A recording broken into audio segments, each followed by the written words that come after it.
Seni adalah bagian dari budaya, lahir dari ekspresi jiwa manusia yang sejujur dan setulus-tulusnya. Di dalam seni ada perjuangan, kejujuran, dan cinta yang dituangkan para pelakunya. Dan kentrung adalah salah satu bentuk seni tradisional yang lahir di antara masyarakat untuk menyebarkan pesan-pesan kebajikan melalui cerita-cerita lisan warisan leluhur. Dibawakan dengan sederhana dan penuh rasa, kentrung tak hanya jadi penghibur, tetapi juga jadi penawar bagi jiwa yang hilang arah. Jika hanya boleh memilih satu kata yang tepat untuk kentrung, maka kata itu adalah bersahaja. Kentrung adalah seni yang bersahaja dan di waktu yang sama juga menyenangkan. Seperti gedang godok yang sederhana, manis, dan menyehatkan. Masa depan kentrung Tulungagungan kini ada di tangan mereka, Sanggar Seni Gedang Godok, yang akan selalu menghidupkan api kesenian kentrung di Tulungagung.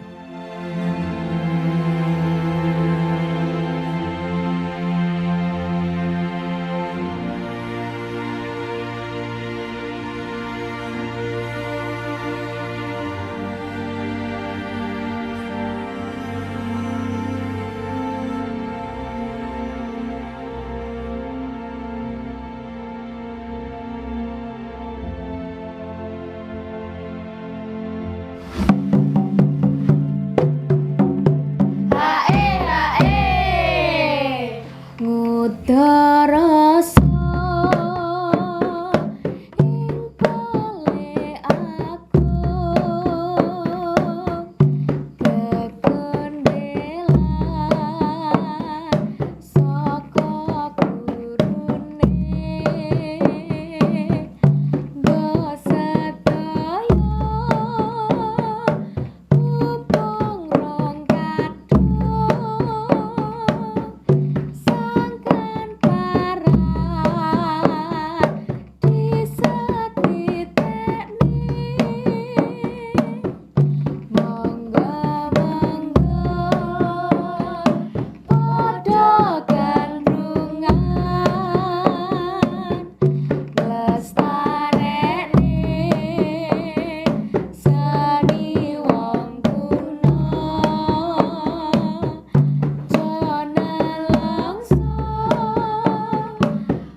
Assalamualaikum warahmatullahi wabarakatuh.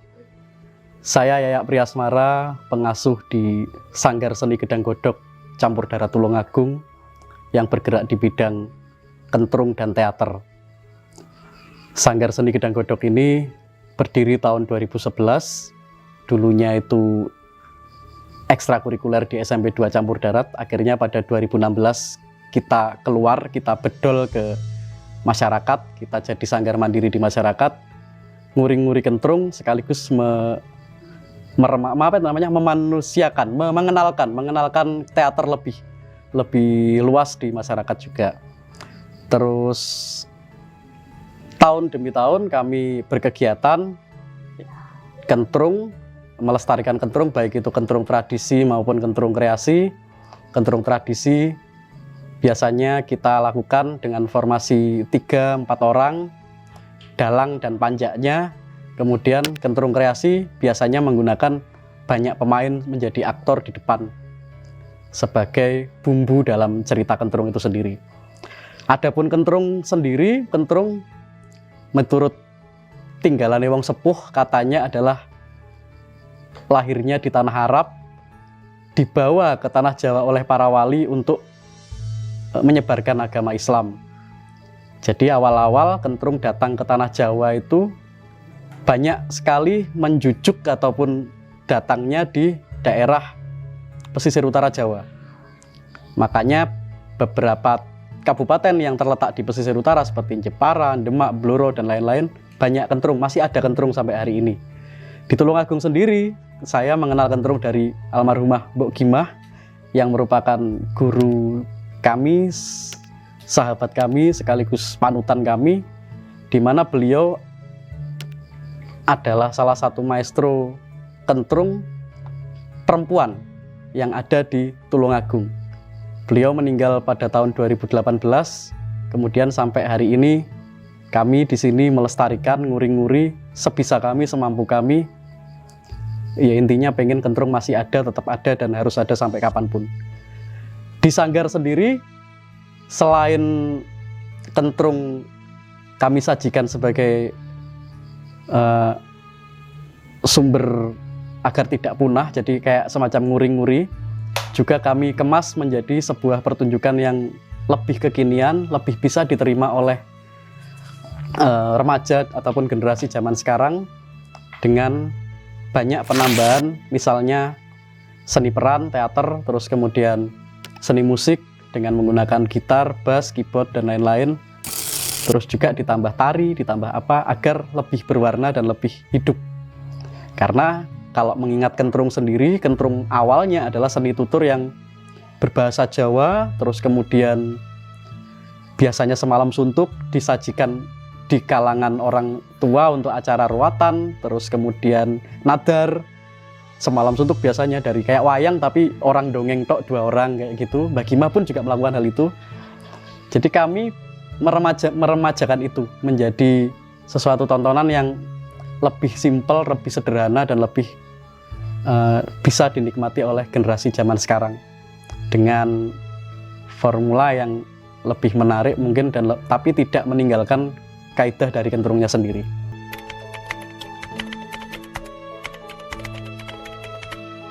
Saya mulai SMA belajar teater. Saya mulai SMA adalah ikut ekstra teater. Terus kemudian ketika kuliah, walaupun jurusan saya bukan seni, tapi saya ikut di sanggar-sanggar teater sampai masuk ke dalam sanggar Blero namanya. Blero di Universitas Negeri Malang sana. Dia itu bergerak di bidang operet dan kentrung. Ada kentrungnya. Sebagai anggota dari sanggar Blero ini sendiri, pasti ada proker kan ya mas?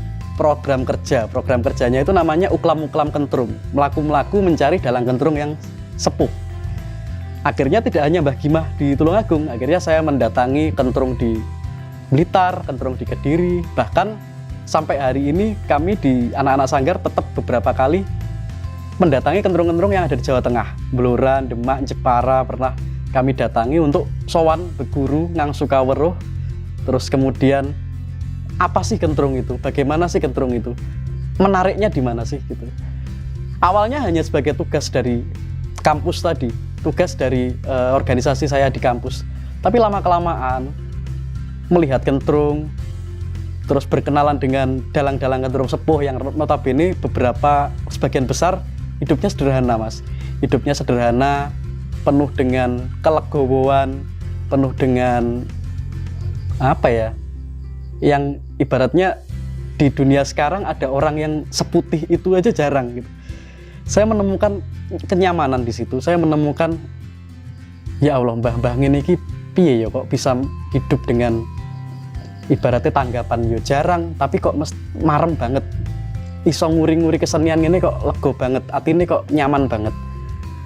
Dari situ saya mulai menikmati kentrung. Ketika melihat pertunjukan kentrung, awalnya saya di mana orang teater ya, melihat pertunjukan itu pasti dari visualnya, pasti dari gebyarnya pertunjukan, pasti dari aktornya sebagus apa, atau propertinya seperti apa, make up-nya gimana, kostumnya gimana. Akhirnya menemukan enaknya nonton kentrung itu ternyata bukan menikmati pertunjukannya yang kelihatan di mata, tapi kelihatan di hati.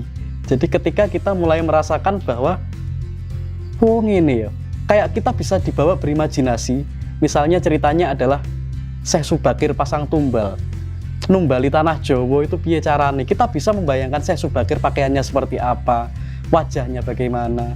Ketemu karo Begawan Ismoyo, kita bisa membayangkan sendiri di dalam pikiran kita Begawan Ismoyo itu piye, ketemu piye, tukarannya gimana, terus kemudian menjalin kesepakatannya bagaimana, akhirnya numbalinya bagaimana. Itu indahnya ternyata ketika diimajinasikan. Nah dari situ akhirnya sampai hari ini saya tidak ada paksaan, bahkan tidak ada rasa tekanan. Nguri-nguri kentrung ini bukan lagi untuk tugas, bukan lagi untuk hanya titipannya almarhumah Mbak Gimah di kami, tapi memang ya insya Allah kalau tidak ada apa-apa, ibaratnya tidak ada aral yang menintang, sampai kapanpun saya akan membawa kentrung ini ya seperti Mbah Gimah dulu seakhir hayatnya, seperti itu.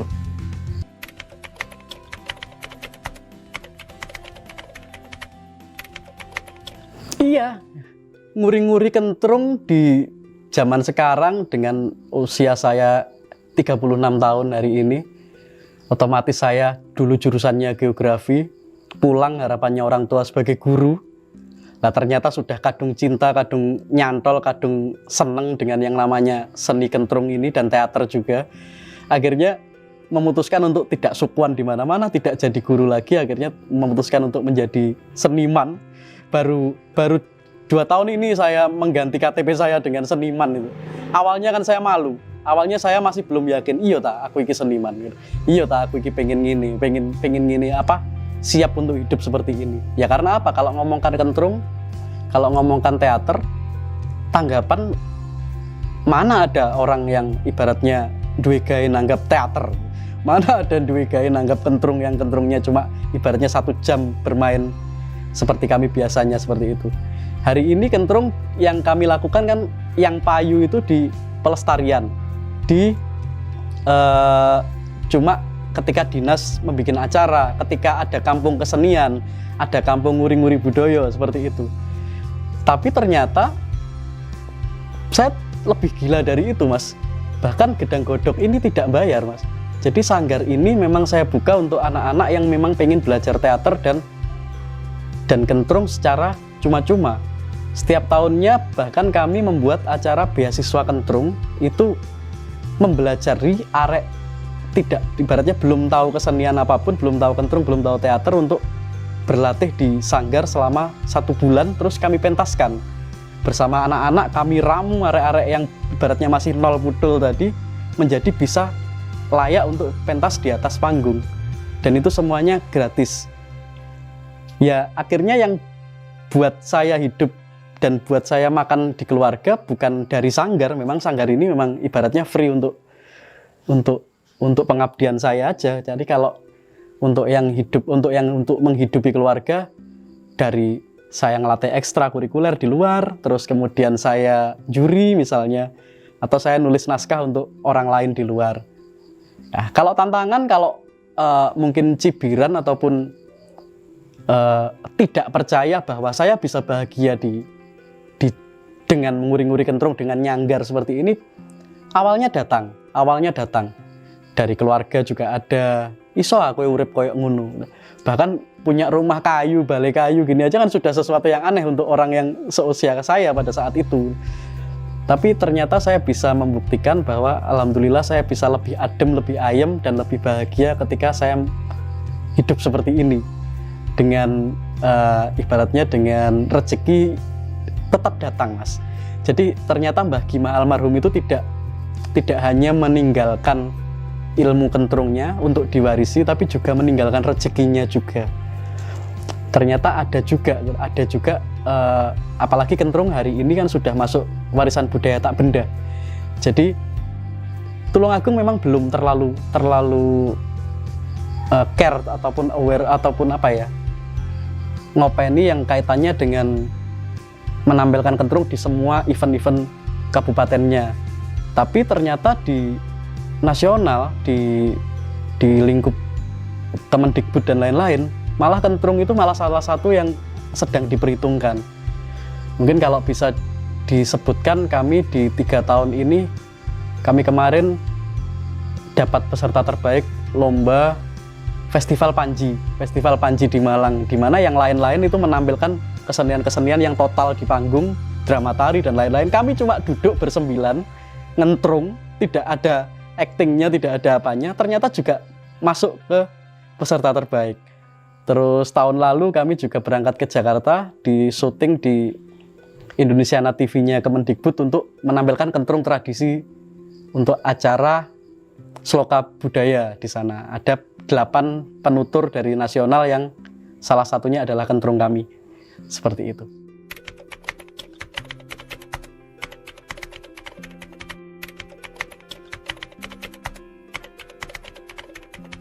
Ya, mulai dari gedang godoknya dulu. Gedang godok dulu itu kenapa kok namanya gedang godok itu kan awalnya adalah ada peristiwa di sekolahan sana waktu ini gedang godok masih menjadi sebuah ekskul. Saya disuruh bikin nama, sanggarnya dinamain apa. Akhirnya saya teringat waktu saya sukuan pertama ada cerita guru-guru itu tidak punya apa-apa untuk ketika ada pengawas datang. Biasanya kan kalau pengawas datang apalagi dari pusat pasti disuguhi lodo, disuguhi sembarang ada makannya. Pada saat itu mereka belum ada yang bayaran, belum ada yang PNS ibaratnya. Akhirnya disuguhi gedang di depan itu ditebang untuk digodok. Ternyata dari suguhan itu pengawas yang datang tadi malah seneng karena apa? Yo iki loh, panganan sederhana, saya nggak apa ya, ibaratnya nggak ada embel-embelnya ngatok, nggak ada embel-embelnya apa, ya sederhana. Aku Rene, aku orang kota datang ke desa, kamu makan roti, aku ya kulino mangan. Tapi ketika ini gedang godok, saya malah bersyukur sekali, ini makanan yang memang saya idam-idamkan dari sana gitu. Nah, harapan saya gedang godok ini kan akhirnya menjadi sesuatu yang sederhana untuk anak-anak. Bahkan kita akhirnya mengambil jargon berkarya kecil-kecilan, bersyukur besar-besaran. Jadi bahkan ayolah kita ngelumpuk ini wis gratis. Ngelumpuk ini sudah tidak ditarik biaya. Ketika bahkan sampean ketika keluar dari sini atau tidak datang latihan pun saya juga tidak akan, ibaratnya tidak akan memarahin kalian. Karena ini adalah sanggar yang memang benar-benar kalau kamu punya hati ke sanggar, ayo datang. Kalau kamu sedang berhalangan atau tidak punya hati, ya wis jangan datang. Jadi kami di sini ibaratnya momong, Mas. Momong sebisa kami, semampu kami dengan ilmu yang kami punya. Bukan sesuatu yang besar, bukan sesuatu yang muluk-muluk. Tapi dari cerita-cerita lakon-lakon yang kami bawakan, misalnya Utak-Utak Ugel bercerita tentang jangan serakah. Terus misalnya ada Timun Mas mungkin bercerita tentang kesabaran, tentang apa itu namanya percaya sama pertolongan Gusti Allah.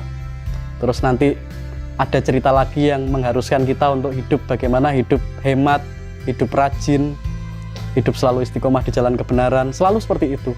Tidak pakai ayat, tidak pakai apa, tapi hanya dengan pesan-pesan kebaikan yang kami percaya masih sangat menyebar di dalam dongeng-dongeng yang hampir punah ini.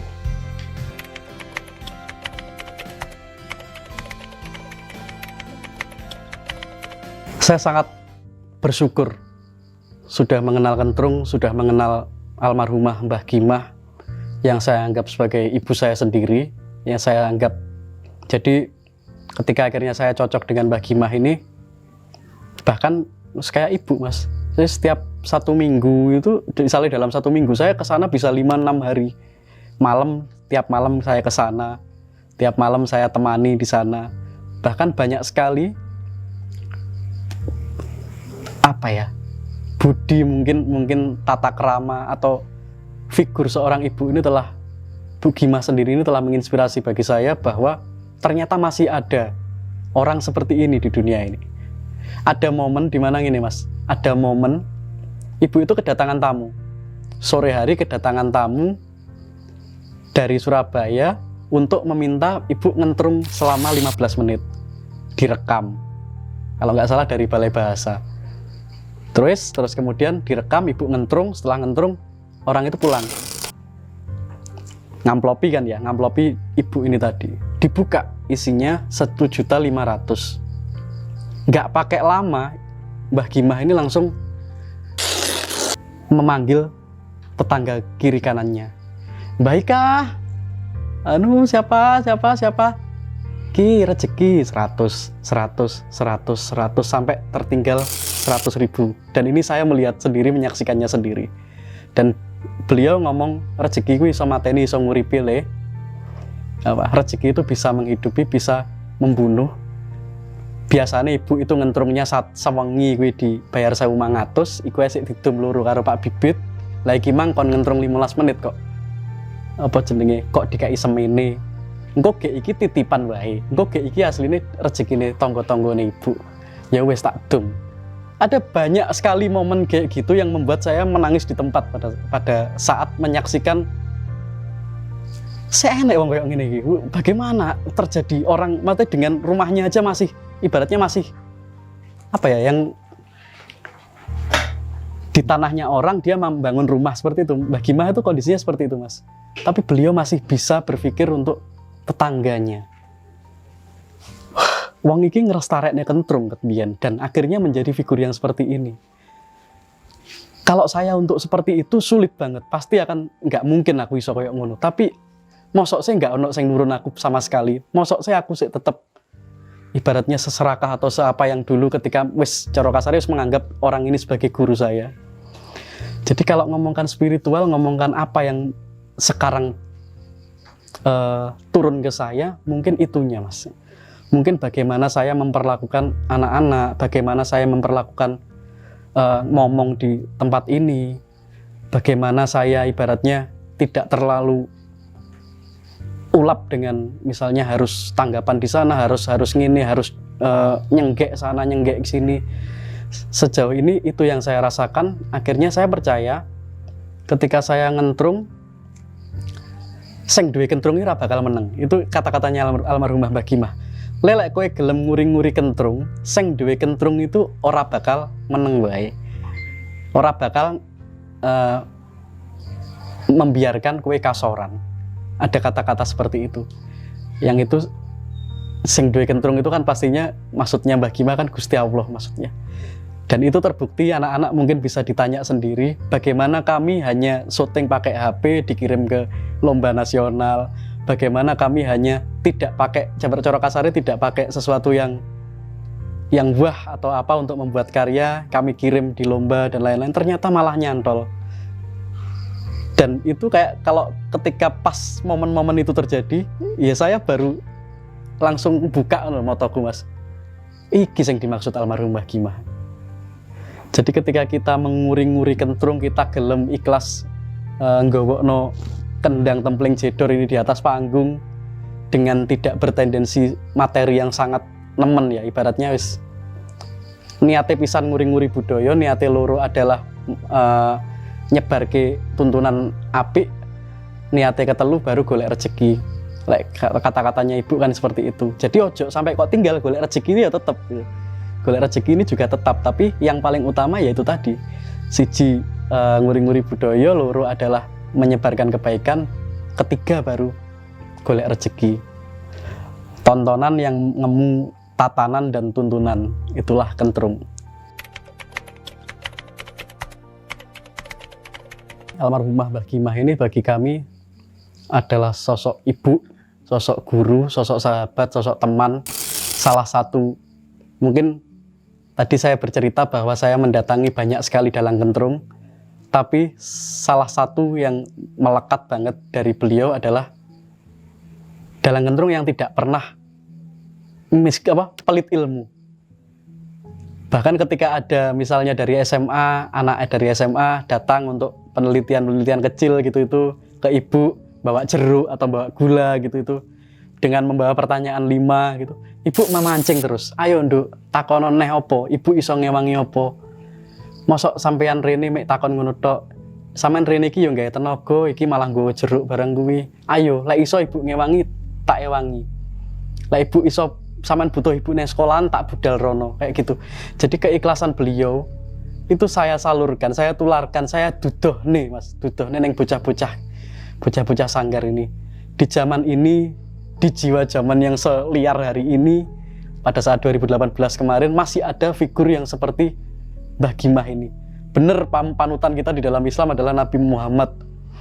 Tapi yang saya tahu gitu loh, yang saya tahu ada di lingkungan saya, bahkan wong tua aku ora kayak ngono loh, cara kasarnya kayak gitu kan. Ada orang yang setulus itu, seikhlas itu,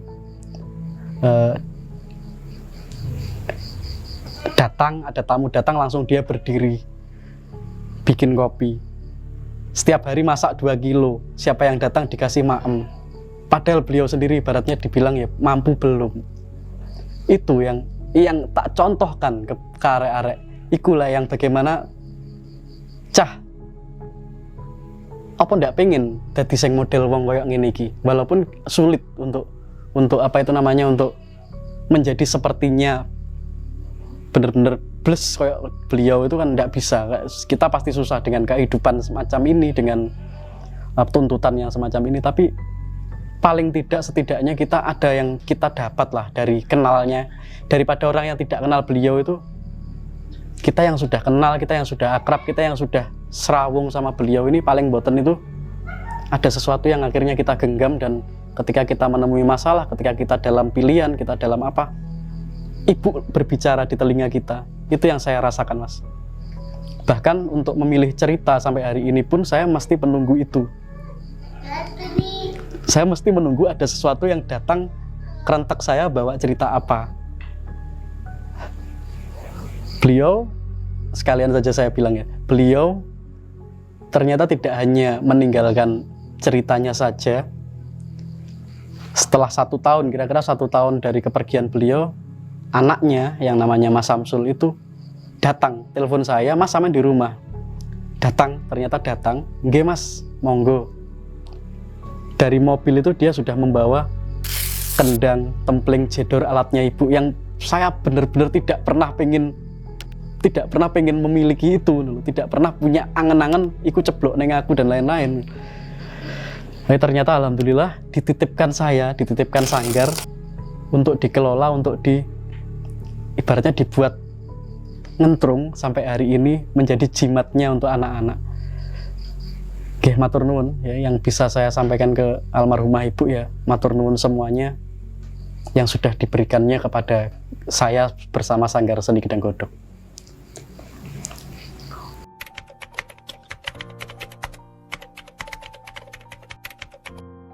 Hari ini kami dipatah, kapatah untuk nguri-nguri kentrung. Sanggar Seni Gedang Godhog Tulungagung kapatah untuk nguri-nguri kentrung, melestarikan kentrung. Ibaratnya belum tahu sampai kapan kita melestarikan seperti ini. Sejauh ini memang saya niatnya tidak berhenti, tapi belum tentu kan, namanya orang, namanya umur dan lain-lain, kita juga belum tentu bisa lama untuk ada ngerangkul kentrung di Tulungagung. Jadi saya selalu berharap, saya sangat berharap bahwa kesenian ini tidak punah. Itu tetap toh ya. Jadi yang jadi punjernya kan itu toh. Kesenian ini tidak punah. Bukan tidak punah itu bukan berarti kita eman dengan keseniannya saja sebenarnya, tapi eman dengan yang tadi di dalamnya. Tontonan yang ngemu, tatanan dan tuntunannya itu tadi. Terus caranya tidak punah bagaimana? Ya itu yang kami lakukan. Kalau kami berjuangnya adalah mengenalkan, memasarkan. Kami berniat untuk ini beasiswa kentrung itu setiap tahun, ini sudah tahun keempat yang tahun kemarin. Terus juga harapan kami ke depan, kami juga bisa membawa kentrung ini ke sekolah-sekolah. Kami masukkan, kita berempat atau gimana, kita masuk ke sekolah, izin sama guru keseniannya, minta 3 kelas atau 4 kelas anak untuk menonton kami. 15 menit aja, 20 menit aja kita ngentrung di situ, terus habis itu kita jelaskan. Nah iki loh Cah, ada kesenian yang kalau kamu disuruh misalnya ada kelas meeting atau disuruh ada perpisahan, tiap kelas suruh nampilkan, murah. Tidak yang misalnya kalau harus tari harus nyewa kostum, misalnya ketoprak harus nyewa sak gelamelane dan lain-lain. Ini cuma wong papat sarungan kopian, nggawa kendang templing jedor kowe nyiliyo. Ada yang bisa nyinden, ada yang bisa mendongeng, itu udah namanya udah kentrung. Jadi kami pengen mengenalkan ke masyarakat dan membuka mata mereka bahwa kentrung itu mudah. Dan ayo, masa dari sekian banyak sekolahan, masa enggak ada gitu loh. Kalau bisa ada, kita bisa masuk sekolah-sekolah, kita bisa apalagi dibantu pemerintah untuk membentuk sebuah workshop, membentuk sebuah sarasean yang dihadiri guru keseniannya sama mungkin salah satu siswa yang bisa storytellingnya bagus gitu. Itu harapan. Harapan yang pertama adalah kami bisa dibantu. Dibantu bukan dalam hal ditanggap, tapi dibantu untuk piye carane kesenian iki dimasyarakatkan lagi. Memang bukan asli Tulungagung, tapi di Tulungagung masih ada. Di Tulungagung salah satu yang masih ada ada kentrungnya. Jadi kalau hilang eman-eman. Karena saya sendiri bukan termasuk yang penganut misalnya reok Ponorogo harus ada di Ponorogo doang, jenenge reok kendang harus di Tulungagung doang, karena itu kan sebenarnya membatasi. Reok Ponorogo di Ponorogo doang, akhirnya kan orang-orang lain di luar Ponorogo mau membuat reok Ponorogo kan fals akhirnya. Lah kentrung ini jangan dibatasi menjadi ini milik Tulungagung, ini milik apa, tapi ayo diuri-uri bareng-bareng lah. Nanti biar punya karakter-karakter masing-masing nggak apa-apa. Kentrung sini seperti apa, kentrung sana seperti apa, seperti itu. Itu harapan pertama untuk pemerintah. Juga tolong kami dibantu untuk memasyarakatkan ini. Ibaratnya kami siap ora bayaran lah cara kasarnya, masuk sekolahan, masuk kemana, kami siap tidak bayaran untuk memasyarakatkan ini. Saya tak menyiapkan beberapa anak untuk ayo kita workshop, ayo kita sarasean, ayo kita melestarikan hal ini. Tuh. Mungkin kalau yang kedua kami pengen tur. Ini kalau harapan Sanggar sendiri Mas ya. Pengen tur kentrung mungkin di luar kota, membawa kentrung kami kemana. Intinya tetap Mas, intinya adalah ya pengen virus kentrung itu nyebar aja lah. Dan harapan terakhir mungkin kami tidak layu dalam artian tidak tumbang, tetap pengen, tetap seneng, tetap ikhlas, tetap tresno karo kesenian ini. Jadi untuk kentrung sendiri mungkin itu.